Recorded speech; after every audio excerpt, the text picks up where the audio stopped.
Question number 38. The exchange of goods between foreign producer and foreign consumer comes under। ये क्या कह रहा है जो एक्सचेंज है। ये वो कलर चेंज कर लेते हैं, ये ज़्यादा लाइट हो गया। The exchange of goods between foreign producer, जो एक्सचेंज होता है गुड्स का फॉरेन प्रोड्यूसर से और फॉरेन कंज्यूमर के बीच, ये किस चीज़ के अंदर आता है हमारा। पहले मैं इन वर्ड का मतलब समझते हैं, उसके बाद अपने आप ही बताओगे इसका आंसर। इम्पोर्ट का मतलब क्या होता है, ये हमारा इंडिया है, ये बाहर का कोई भी देश है।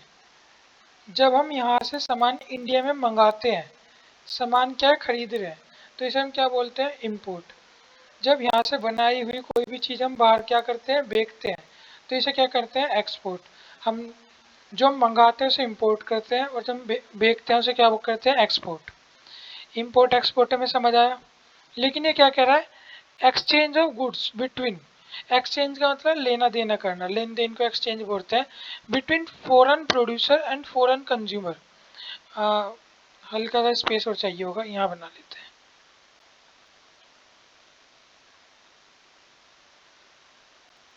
ये हमारा इंडिया, ये क्या कह रहा है, एक्सचेंज करो गुड्स। ये फॉरेन प्रोड्यूसर है, ये फॉरेन कस्टमर है या कंज्यूमर है, कुछ ही मान सकते हैं। तो इनके बीच में गुड्स का आदान प्रदान हो रहा है, लेकिन किसके द्वारा, एक सी कंट्री द्वारा। पहले यहाँ से सामान को क्या किया गया, इम्पोर्ट, और फिर से वापस री एक्सपोर्ट कर दिया गया। ये प्रोसेस है, ये किसके अंदर होती है, इम्पोर्ट के अंदर तो नहीं होती। इम्पोर्ट यहाँ भी नहीं होती, एक्सपोर्ट यहाँ भी नहीं होती। ये क्या हमारा इंट्री पोर्ट ट्रेड, इसे भी देखते हैं। और ये क्या है, एक्सटर्नल ट्रेड। अगर हम यहाँ से बाहर सामान भेज रहे हैं या मंगा रहे हैं, दोनों के अंदर एक्सटर्नल ट्रेड ही तो चल रहा है। सामान तो बाहर जा ही रहा है, चाहे खरीदने के लिए जाए चाहे बेचने के लिए जाए। इंडिया के बाहर जा रहा है तो एक्सटर्नल या इंटरनल इंटरनेशनल कुछ ही बोल सकते हैं। ये तो हमें समझ आ गया, ये भी नहीं होगा। अब ये जो ये है एंट्री पोर्ट ट्रेड है, ये क्या ट्रेड होता है, इसका देखो एक एग्जाम्पल बताता हूँ बहुत अच्छा।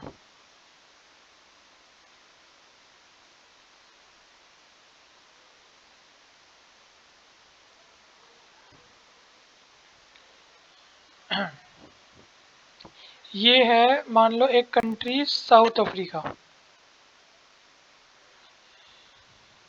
South Africa. ये हमारा प्यारा भारत, आई कर देता हूँ खाली, इससे समझ जाओगे। ये है वो कंट्री जिसके अंदर अमेरिका हो गया और ब्रिटेन हो गया, और कौन सी कंपनी वो खरीदती है हमसे, इसराइल हो गया बहुत इम्पोर्टेंट देश, और एक दुबई। ये जो कंट्री है, ये मैंने कुछ सोच समझ के लिखी है। अब कोई सोचे कि अमेरिका, ब्रिटेन, इसराइल और दुबई क्यों लिखी, और भी लिख सकते हैं, कोई ज़रूरी नहीं है, मैं तो वैसे ही लिख दिए। मैं बताता हूँ उसका रीज़न क्या है। हम क्या करते हैं इंडिया वाले, हम फॉरेन से, जो साउथ अफ्रीका है सबको पता है बहुत सारी खाने हैं, सोने वगैरह की भी है, डायमंड की भी है। तो यहाँ की जो माइंस है उसके अंदर से क्या निकलता है, डायमंड। जो हमारे देश के व्यापारी है वो क्या करते हैं, साउथ अफ्रीका से डायमंड को लाते हैं इंडिया में, गुजरात के अंदर, सूरत के अंदर। ये यहाँ लाए। ये डायमंड क्या होता है, एक तरह से रॉ मटेरियल होता है, कच्चा डायमंड होता है। इसे काट पीट के से अच्छी शेप देगा डायमंड की। इंडिया वाले क्या करते हैं, अमेरिका में, ब्रिटेन में, इसराइल में और दुबई में यहाँ बेच देते हैं। इसराइल सबसे ज़्यादा खरीदता है ऐसे डायमंड। तो इंडिया ने क्या किया, इंपोर्ट किया फॉरेन गुड्स का, और इंपोर्ट करके वापस क्या कर दिया, उसका री एक्सपोर्ट किया। मेरी बात वो भी समझते रहना है, ई है मेरी, जो मैं बोल रहा हूँ भी ध्यान से सुनते रहना, क्योंकि राइटिंग तो ऐसी ही आ रही है थोड़ी बहुत। इंडिया ने क्या किया, गुड्स को इंपोर्ट किया और वापस उसे एक्सपोर्ट बेच दिया। मतलब अपना कुछ नहीं, अपनी कारीगरी लगाई और इधर से सामान लेके उधर बेच दिया, अपने देश में नहीं बेचा। इसी को क्या बोलते हैं हम, इसी को बोलते हैं हम एंट्री पोर्ट। एंट्री पोर्ट मतलब ये वो पोर्ट, मतलब पोर्ट का मतलब सबको पता होगा, बंदरगाह, वो पोर्ट या सिटी होते हैं जहाँ क्या है गुड्स या सर्विस का एक्सचेंज होता है विद प्रोसेसिंग और विदाउट प्रोसेसिंग, या तो उसके अंदर कुछ फेरबदल करके करे या इधर से लिया और उधर बेच दिया, ऐसा काम भी करते हैं। देखो ऐसा भी होता है, जैसे हम यहाँ से मान लो कोई चीज़ बेच रहे हैं, हमारी लड़ाई किससे हो रही है, पाकिस्तान से हमारी क्या हो रही है, मतलब हमारा हमारा पाकिस्तान से झगड़ा ही रहता है कहीं ना कहीं। तो ये पाकिस्तान है, ये चाहे तो कोई चीज़ सीधा हमसे ले सकता था, लेकिन ये क्या करता है, बहुत सारी चीज़ें ऐसी यहाँ से किसी दूसरी कंट्री, हम किसी दूसरी कंट्री को बेचते हैं, ये पाकिस्तान उस दूसरी कंट्री से फिर वही सामान लेता है अपने पास। इसके अंदर इस कंट्री ने कुछ भी नहीं किया, सिर्फ सामान को अपने पास स्टोर किया और इधर भेज दिया। ये भी क्या एक तरह का, ये है इसका एंट्री पोर्ट का एग्जाम्पल। ऐसे बहुत सारे एग्जाम्पल हैं, आप मेरे मुझे उम्मीद है समझ गए होंगे। अगर ना समझ आए तो फिर भी एक बार मुझे बोलना, मैं दोबारा बताऊंगा, पर मुझे उम्मीद है आ गया होगा समझ। डायमंड वाला तो आ गया होगा, हमने साउथ अफ्रीका से डायमंड लिया, इसके अंदर काट पीट करी, इसे बढ़िया शेप दी डायमंड की, मतलब ऐसे किया हमने, यहाँ से 50 रुपये का डायमंड लिया, काट पीट के 5,000 रुपये का डायमंड अमेरिका में या किसी भी डेवलप कंट्री में चिपका दिया। ये एंटरपोर्ट होता है, ये एक मतलब फायदे का सौदा होता है बहुत, इसे करने में फायदा होता है कंट्री को। मुझे उम्मीद है समझ आया होगा। A company which by its article limits the number of its member, एक कंपनी है which by its article limit, जो एक लिमिटेड आर्टिकल्स में ही डील करती है, उसके अंदर जो नंबर्स हैं मेंबर्स के वो 50 है, वो कौन सी कंपनी होगी, पब्लिक कंपनी होगी, प्राइवेट कंपनी होगी, या आपकी कोऑपरेटिव कंपनी होगी, या गवर्नमेंट कंपनी होगी। तो हमें पता पब्लिक के अंदर तो अनलिमिटेड काम चलता है, तो ये कौन सी कंपनी होगी हमारी, प्राइवेट कंपनी। इस कंपनी में कुछ मेन चीज़ें भी आगे क्वेश्चन आएंगे, मैं बताऊंगा, उन्हें स्टार मार्क कर लेना या उन्हें रट लेना लिख लेना, वो आपकी इच्छा है। मैं आगे बहुत इंपॉर्टेंट एक दो क्वेश्चन है इसके जो मैं रटने हैं, वो आएंगे आगे।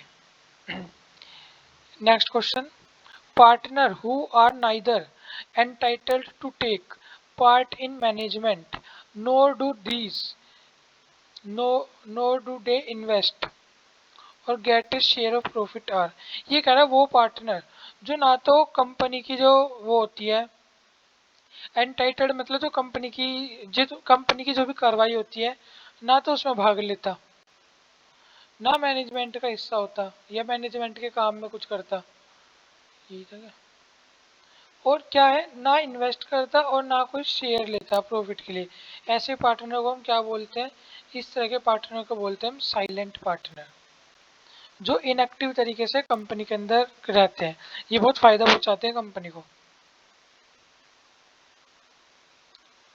The buying of selling of pharmaceuticals item for making profit is called, ये कह रहे हैं कोई भी फार्मास्यूटिकल आइटम्स को बाय करना या उसे बेचना और उससे प्रॉफिट कमाना, इसको हम क्या बोलते हैं, इसे हम ट्रेडिंग बोलते हैं, इसे हम कॉमर्स बोलते हैं, इसे डाटा डायरेक्ट सर्विस बोलते हैं, या मिसलेनियस बोलते हैं। याद रखो, अगर कोई भी चीज़ हम खरीद रहे हैं बेच रहे हैं और उससे प्रॉफिट ले रहे हैं तो वो क्यों आती है, हमारी ट्रेडिंग होती है। आपने सुना होगा ऑनलाइन ट्रेडिंग वगैरह भी सुनी होगी आपने। एक होता है कॉमर्स, ये वर्ड भी हमें हल्का सा आइडिया होना चाहिए इसका, पेपर में कई बार आ जाता है, what is the difference between commerce and trade, या ट्रेडिंग एंड कॉमर्स के अंदर क्या डिफरेंस है। ट्रेडिंग का तो यहाँ से पता ही लग गया, बाइंग या सेलिंग कोई भी आइटम्स है फॉर मेकिंग प्रॉफिट, जरूरी नहीं है फार्मास्यूटिकल्स हो, हम फार्मेसी के स्टडी कर रहे हैं इसलिए हमारे अंदर फार्मास्यूटिकल्स आया है, कोई भी चीज़ की बाइंग सेलिंग करे और उससे प्रॉफिट ले, इसी बिजनेस बोलते हैं और इसी क्या बोलते हैं, ट्रेडिंग बोलते हैं। लेकिन कॉमर्स क्या होता है, कॉमर्स होता है एक्सचेंज गुड्स एंड आइटम या service between manufacture and consumer, यहाँ लिख देते हैं हम, ये मैं कॉमर्स की लिख रहा हूँ डेफिनेशन, तो ध्यान से सुनते रहना। एक्सचेंज,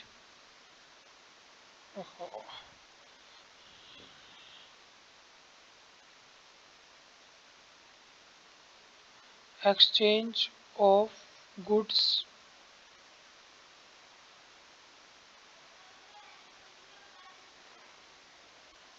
and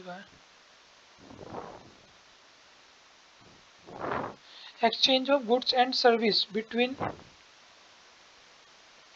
manufacturer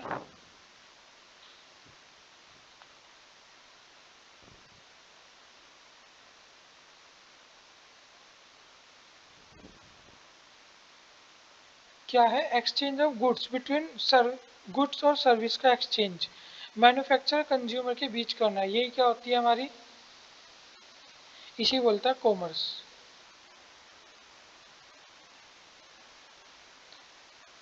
नेक्स्ट है एडवर्टाइजमेंट।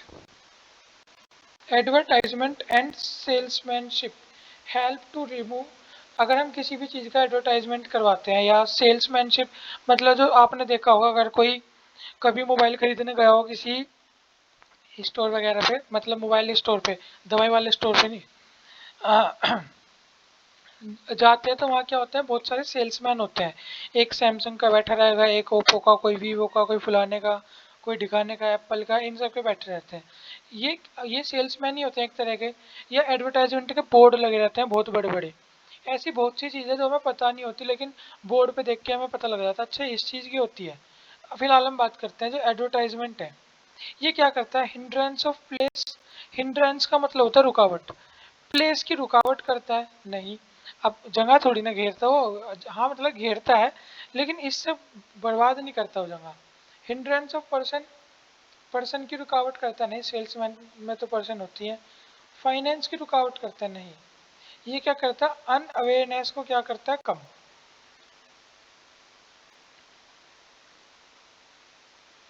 अनअवेयरनेस को कम करता है, और साथ में यही लिख लेते हैं अवेयरनेस को क्या करता है, बढ़ाता है। अवेयरनेस को क्या करता है, ये इंक्रीज करता है। अब देखो कैसे,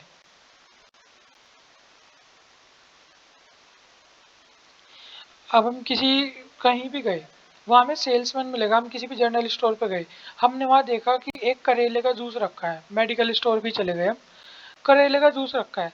नॉर्मल इंसान है, करेले का जूस एक बार देखेगा, अगर वहाँ कोई एडवर्टाइजमेंट है, उस करेले के जूस के पास कोई बोर्ड लगा रखा है और यहाँ लिख रखा है करेले का जूस है बीपी के अंदर, शुगर के अंदर, डायबिटीज के अंदर, ये करता है, नेचुरल एंटीऑक्सीडेंट है, एंटी इन्फेक्शन का काम भी करता है, एंटी इन्फ्लेमेटरी प्रॉपर्टी भी है, अगर वो इंसान पढ़ने लायक है, उस लैंग्वेज को इजीली समझ सकता है, तो एडवर्टाइजमेंट से क्या होता है, उसकी अनअवेयरनेस कम होगी और वो अवेयर हो जाएगा उस प्रोडक्ट के बारे में।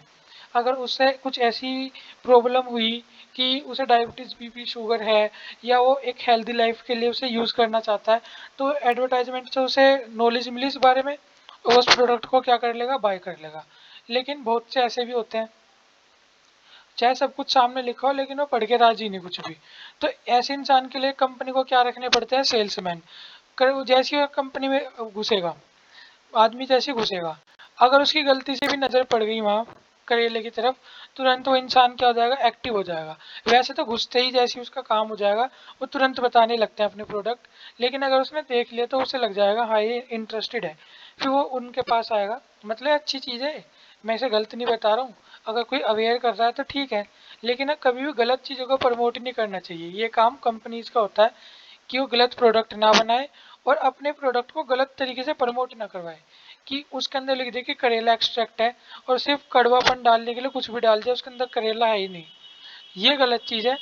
सेल्समैन, जो सेल्समैन है तो अवेयर कर रहा है इंसान को, अगर नॉलेज दे रहा है तो इसमें कोई गलत बात नहीं है। वो इंसान आएगा, वो दिखाएगा सर ये करेले का जूस है हमारा, आप इसे इसकी आधी चम्मच को या एक चम्मच को आधे गिलास पानी में डाल के मॉर्निंग में खाली पेट ले सकते हैं तो ये फ़ायदा करेगा, लंच में लेंगे तो ऐसे काम करेगा, इवनिंग में लोगे तो ऐसे काम करेगा, इससे ये फ़ायदा होता है, ये इस टाइम से लेने का होता है। मतलब सब कुछ बताएगा, जो भी उसकी टर्म्स कंडीशन होगी और उसके फ़ायदे वगैरह, इसे लेके अगर इंसान इम्प्रेस हुआ उस चीज़ से तो उसे बाय कर लेगा। तो ये काम होता है सेल्समैनशिप का। मैं ज़्यादा बोल गया इस पर कुछ, ये क्या करता है, अवेयर करता है। नेक्स्ट क्वेश्चन पे, इंडस्ट्री क्रिएट क्या करती है, हमें पता है आवश्यकता आविष्कार की जननी है। याद रखना इंडस्ट्री हमेशा क्या करती है, नीड को डेवलप करती है। क्या इंडस्ट्री हमारी, buyings of item from foreign country is called, विदेश से कोई चीज मंगाना उसे क्या बोलते हैं, हम मंगा रहे हैं मतलब बाय कर रहे हैं तो इम्पोर्ट। अगर हम विदेश को बेचते तो हम क्या बोलते हैं, एक्सपोर्ट। ये गलत लिखा है वर्ड, ये वही वाला वर्ड है सबसे पहले था जो हमारा एंट्री पोर्ट करके, ये वाला एंट्री पोर्ट, ठीक है। एंट्री पोर्ट अब सबको पता लग गया होगा। साउथ अफ्रीका से हीरे मंगाए, इंडिया में उसे काट छाट करके अच्छा रूप दिया और अमेरिका में बेच दिए। मतलब पहले इंपोर्ट किया और फिर दोबारा एक्सपोर्ट कर दिया। किसी और देश में। और जैसे पाकिस्तान करवाता है किसी देश, हमने किसी और देश को दिया, उसने कुछ भी नहीं किया, ऐसे खरीद लिया, वो भी है। उसके लिए एक कहावत भी है, मुझे ध्यान नहीं आ रही अभी, हींग लगे ना फिटकड़ी रंग आए चोखा, कुछ ऐसी है इसकी कहावत, किसी और को आती होगी, जो भी होगा। Warehousing is done to save, जो वेयर हाउस है वो किस चीज को सेव करने के लिए बनाए जाते हैं। वेयर हाउस क्या होते हैं, मान लो मेरी ये एक छोटी सी फार्मेसी है, हाँ ये हो गया हमारी फार्मेसी, इसका नाम हो गया फार्मा अध्ययन। ये फार्मा अध्ययन फार्मेसिया मेडिकोस है। फार्मा अध्ययन मेडिकोस हमारा है, केमिस्ट स्टोर कुछ भी है, ये एक जर्नल स्टोर है हमारा। अब इसके अंदर सामान है, ये स्टोर मैं थोड़ा ही तो बड़ा बनाऊंगा यहाँ, और मैंने इसके पीछे एक बहुत बड़ा वेयर हाउस रख लिया। या मान लो कि मैं एक कंपनी नहीं, एक एक मैन्युफैक्चरर है या एक होलसेल रिटेलर है। ये क्या है, इसके अपने यहाँ तो थोड़ा सा सामान रखता है, और बाकी सामान कहाँ रखता है, वो इस वेयर हाउस में रखता है। इस वेयर हाउस से उसका क्या फ़ायदा होता है, टाइम का नहीं, इसे मैनेजमेंट करने के लिए यहाँ, अगर यहाँ रखता तो यहाँ अब उसके सामने था तो ईजिली मैनेज कर लेता, अगर थोड़ा सामान होता। ज़्यादा सामान है इधर रख रहा है, इसे मैनेज करने में भी टाइम लगता है। लेबर, यहाँ एक इंसान की ज़रूरत है, यहाँ 4 इंसान की ज़रूरत पड़ेगी, लेबर भी लगती है वेयर हाउस में, ऐसी बात नहीं है। प्लेस, प्लेस यहाँ भी लग रहा है, प्लेस यहाँ भी लग रहा है, लेकिन अगर इस मान लो एक सामान यहाँ जाना था इस वेयर हाउस से, एक इस दुकान को जाना था, एक तीसरी को जाना था, कोई चौथी को, पांचवी को, छठी को, तो एक जगह भर के हम इजीली यहाँ से ट्रांसपोर्ट कर सकते हैं, हमारा प्लेस क्या बच गया। लेकिन अगर ये वेयर हाउस ना होता, सारा सामान इसे इतनी छोटी सी दुकान में भरना पड़ता, और यहाँ से इंपोर्ट एक्सपोर्ट करने पे बाकी इसका बिजनेस भी क्या होता, डिस्टर्ब होता साथ में, तो इससे बहुत प्रॉब्लम होती।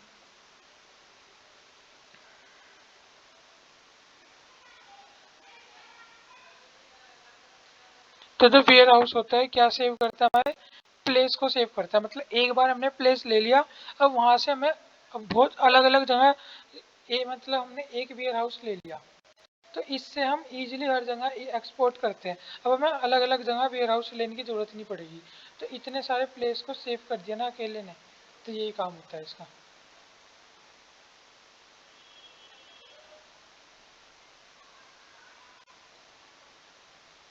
जो बिजनेस होता है, बिजनेस क्या होता है, एक non economic activity, economic activity, ये बहुत इकोनॉमिक नॉन इकोनॉमिक एक्टिविटी, तो सबको पता होगा, अगर कोई बिजनेस कर ही रहा है तो नॉन इकोनॉमिक के लिए तो नहीं करेगा, इकोनॉमिक के लिए ही करता है। कोई भी चीज़ हो, बिजनेस तो बिजनेस होता है, और इकोनॉमिक्स के ये वो इकोनॉमिक्स कह रहा हूँ, इकोनॉमी के लिए ही करता है। अब इसके अंदर चाहे कोई इंसान जॉब करे, चाहे कोई यूट्यूब चैनल खोल ले, ये भी तो इकोनॉमी बढ़ाता है। बिजनेस तो ये भी है, उसे प्रॉफिट तो इसमें भी मिल रहा है। और क्या नाम, कोई कोई रिक्शा चला रहा है, कोई ऑटो चला रहा है, कोई अपना ड्राइवर का काम कर रहा है, कोई कुछ कर रहा है, कोई फार्मेसी चला रहा है, कोई मोहल्ला क्लिनिक में जॉब करेंगे अब कुछ बच्चे। हाँ अगर मैं अच्छे से मेहनत करेंगे तो मोहल्ला क्लिनिक में जॉब करेंगे, ये भी क्या है, सब अपनी इकोनॉमिक एक्टिविटी के लिए है। तो बिजनेस कभी भी नॉन इकोनॉमिक नहीं होता, ये बात हमें याद रखनी है, और ईजिली है, कोई याद करने वाली इसमें बात भी नहीं है। अब यहाँ से स्टार लगाते चलना, अब जितने भी क्वेश्चन आएंगे बहुत इंपॉर्टेंट क्वेश्चन आएंगे। The maximum number of member in a private limited company, अगर एक प्राइवेट लिमिटेड कंपनी है उसके अंदर मैक्सिमम नंबर ऑफ आपके मेंबर्स कितने हो सकते हैं, 30, 50, 20 या अनलिमिटेड। याद रखना, मैं दोनों लिख देता हूँ, मिनिमम 2, और जो मैक्सिमम होते हैं वो कितने होते हैं इसके, 200। अब इसे आप जोन, हमें सबसे बड़ा डाटा इसके अंदर क्या दिख रहा है, 500, तो हम यहाँ आंसर क्या लगा देंगे, सॉरी 50, तो हम यहाँ आंसर क्या लगा देंगे 50। लेकिन हमें पता होना चाहिए मिनिमम 2 और मैक्सिमम 200। कोई ये मेंबर्स हैं, कोई भी इन्हें उससे ना वो कर ले, एम्प्लॉयज से कंफ्यूज मत कर लेना, मेंबर्स अलग होते हैं, एम्प्लॉयज अलग होते हैं। Next, the minimum number of director in a private limited company, वो मेंबर थे अब डायरेक्टर है, ये डायरेक्टर है director. Minimum number of director कितने हो सकते हैं किसी भी कंपनी में, तो हमें ये भी याद होना चाहिए, जो मिनिमम नंबर ऑफ डायरेक्टर होते हैं ये हमारे 2 से मिनिमम 2 और मैक्सिमम 15, याद रखना, मैं दोबारा बता रहा हूँ ये किसके लिए होता है, हमारा प्राइवेट कंपनी। और अगर बात चले यहाँ सरकारी की, गवर्नमेंट की या पब्लिक कंपनी की, तो यहाँ 3 से 15 इम्पोर्टेंट है, याद रखना। यहाँ मैं लिख देता हूँ गवर्नमेंट, नहीं तो बाद में कंफ्यूजन हो जाएगी, पब्लिक लिख देता हूँ। और जो ये है हाइलाइटर, ये तो आंसर वाला होता है हमारा। Minimum 2, maximum 15, minimum 3, maximum 15। Next question पे चले। The maximum number of member in a public limited company, अगर कोई पब्लिक लिमिटेड कंपनी है उसके अंदर मैक्सिमम नंबर ऑफ मेंबर कितने होंगे हमारे पब्लिक लिमिटेड कंपनी के अंदर? ये क्या होते हैं? अनलिमिटेड। मिनिमम पूछे तो कितने? 7 लिख ही देते हैं, चलो। मिनिमम कहे तो 7 और मैक्सिमम कहे तो unlimited. Next, the minimum number of director in a public limited company. अब तो हमने पहले ही पढ़ा था, सबको याद ही आ गया होगा। 3 से मिनिमम 3 और मैक्सिमम 15 डायरेक्टर की बात चल रही है, कंफ्यूज मत होना बिल्कुल भी।